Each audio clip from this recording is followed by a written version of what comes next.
Nigerian federal government has been urged to do everything possible to increase the internally generated revenue of the country. The call was made by Governor Nasir El-Rufai of Kaduna State, The Sun reports.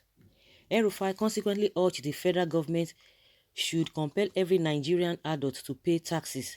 He said low rates of internal revenue collection in the country depresses public finances, hampers the ability to deliver social goods, services, and physical infrastructure. He said as a result of this, the ability to create jobs and expand public revenues will be negatively affected. He said even though Nigeria is trying its best in terms of tax collection, there is still much potential for growing value-added tax and independent revenues of the federal government. He lamented that there were resistance to the hike in VAT from 5% to 7.5%, which is lower than that of our immediate neighbors. He insisted that Nigeria must look inwards and compel every adult to pay tax as part of our citizenship obligation. Meanwhile, Nigerians have condemned the argument raised by the Kaduna governor.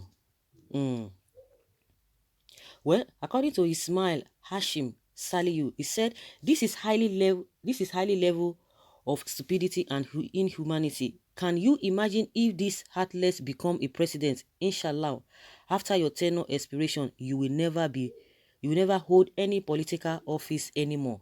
He is always wants to create hardships to the poor and vulnerable people of the society. Before I will even go further with what people are saying, this is really unfortunate. Every time you wake up, you are always hopeful that things will get better. But these people who you think or are that supposed to be that are saddled with the responsibility of protecting lives or making life better for the people, once they come out, even the so-called educated ones, once you hear them at times, you just be wondering that where are we going to? And these people, if they had not come to power, you will like, oh yes, Adibi, this person is going to be the president. Oh, I wish this person will be the governor of a state. Oh, he will turn things around. But it's a lie. And that's why at times I tend to believe what Ruben Abati, I think he was the spokesperson of a Goodluck Jonathan then. He said there is a evil spirit in Aso Rock, and a lot of people laughed about it, saying that what is this man talking about? I beg, that is a word of a unserious person. But at times you get to look at these people before they go into government. But as soon as they get there, they begin to behave somehow. They behave somehow, and you'll be wondering what is really happening. So maybe once they get it, or maybe the devil, the evil spirit is the money. Once they see that they have power, they have so much power. Once they check the constitution, they have so much power, they begin to like, oh yes, I'm on top of the world. There's nothing anybody can do that will be able to bring me down because of the power that has been arrogated to them. And they begin to say some undesirable things that are really anti-masses. You can imagine this man is trying to tell the federal government to do this, to do that. That was the same statement. Of course, they aligned together. That was the same statement Buhari made when he was trying to justify the hike in fuel price. And he was saying, oh, go to Dubai, go to Saudi Arabia, go to all those African countries, that even Nigeria is paying lesser. So because Nigeria is paying lesser, so does it mean that Nigeria cannot even pay more lesser so that people will be able to breathe well?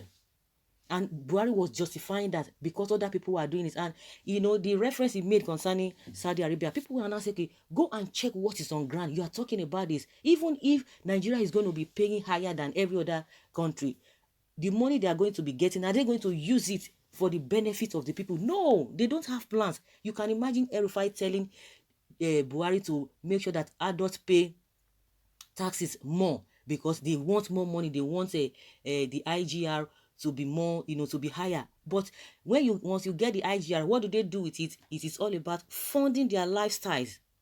It's all about them.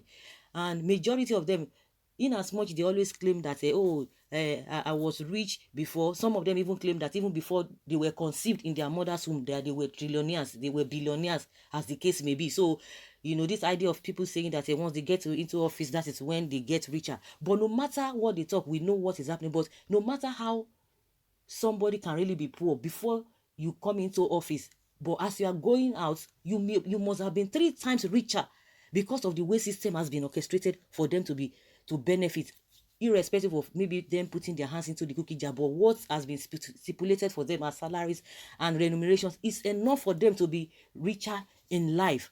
So they don't even care. They don't even have the human feeling is not there. So when you are comparing other countries, this and that, do the things that the other countries do for their citizens, do you do them?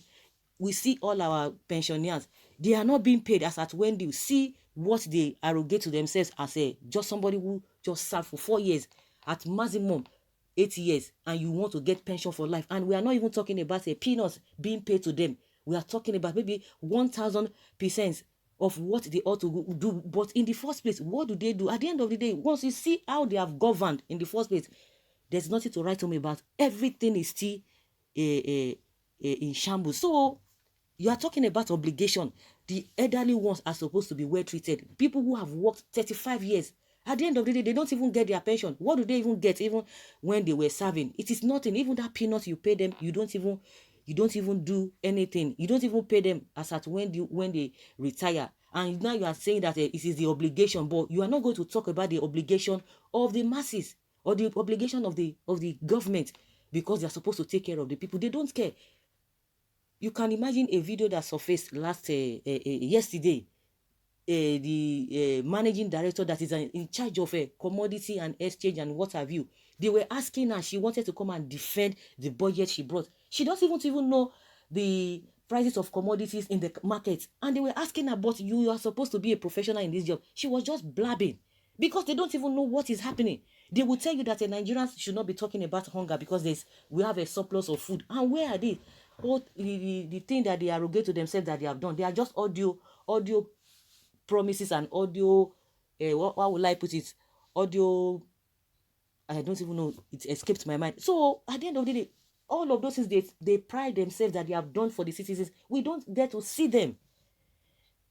You don't get to see them. Now, El-Rufai is now buttressing. He has the effrontery to talk about that, because Buhari has said it before, that he was trying to justify the hike in petrol price. And that is why himself is saying that even our neighbors, that they are doing that, they are generating their revenue, this and this and this and that, because it is the obligation of the people to pay the taxes.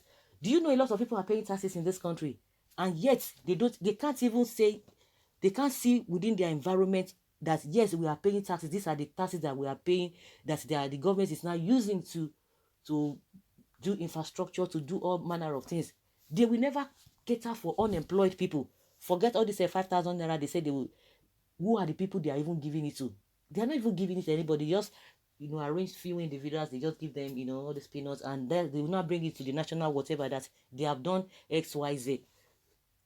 You see the people that are ruling us, you see the people that are leading us, you can see their mindset. I used to think before now that our problem, of course, they are still our problem, our leaders are problems, but I was looking at the scale of maybe the percentage of maybe say 40% or 30 to 40%. But with this hashtag answers that just came up, I now saw that yes, these people, they have shown us that they are bigger problems, because you can imagine what this person is talking about. They are not talking about the welfare of the people, on how to tax, with all the taxes that they have given, they've brought again this period, even after this COVID-19, and somebody is still sitting somewhere that, oh, we have to tax them.